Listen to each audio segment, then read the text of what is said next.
Hey everybody, it's Brandon at Crorzar here. Wanted to take a minute and show you some features of the Crorzar Cameras app. It's pretty powerful. First thing that you'll notice here is on the home screen, this is the main screen that you'll see after you've opened up and logged in.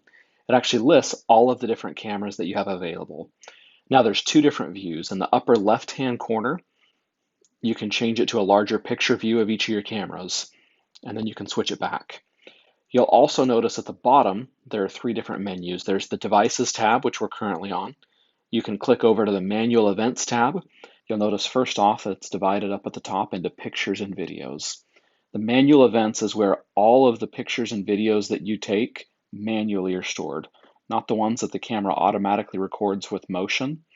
But if you're watching it live and you tell it to go ahead and start recording, or you take a snapshot as you're watching it live, this is where all of that is saved. Now, when you're in the Manual Events tab, you can actually come in here. If you want to share one of these, click in the upper right-hand corner. It'll give you the option to delete a clip, to cancel your operation, to select one, and then finally to share it. Under My Account, you can go log out, close the application if necessary.